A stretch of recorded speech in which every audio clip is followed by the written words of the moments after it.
வணக்கம் sir. Good evening to everybody. என் பேர் டாக்டர் அரோரா. நான் இங்கே கோயம்புத்தூர்லேருந்து பேசுகிறேன். ஆக்சுவலி என்னென்னா, இந்த கே ஜெய்சிங்னு சொல்லி ஒருத்தர் என்னோட ஒரு பெரிய மோசடி பண்ணியிருக்காரு.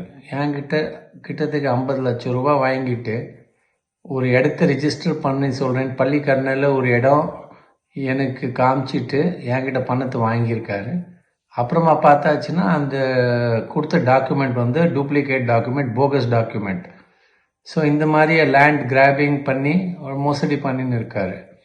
ஸோ இதை பார்த்து 2015 நான் கமிஷனர் ஆஃப் போலீஸ் சென்னையில் கம்ப்ளைண்ட் கொடுத்துருக்கேன். ஸோ அவங்க இவரை தேடி கண்டுபிடிக்கிறாங்கன்னு சொல்லி, அப்புறம் இல்லை சார் நீங்கள் கோர்ட்டில் கேஸ் போடுங்கன்னாங்க. கோர்ட்டில் கேஸ் போட்டிருக்கேன் 2015. 17th மெட்ரோபாலிட்டன் கோர்ட் சைதாப்பேட்டில் கேஸ் இன்னும் ஓடின்னு இருக்குது.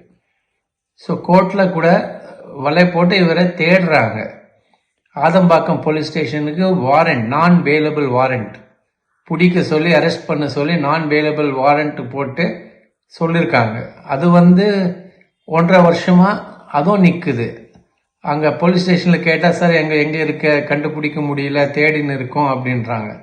ஆனால் இன்னைக்கு பாலிமர் டிவியில் நான் பார்த்தேன்னா, இதே ஜெய்சிங் ஒரு பாதிரி வேஷத்து மாதிரி போட்டுட்டு விஜயோட அவரோட மீட்டிங்கில், மாப்பிள்ளை விஜயோட மீட்டிங்கில் அவருக்கு போய் ஷால் போட்டு அவரோட எல்லாம் நெருங்கி பழகிறாரு.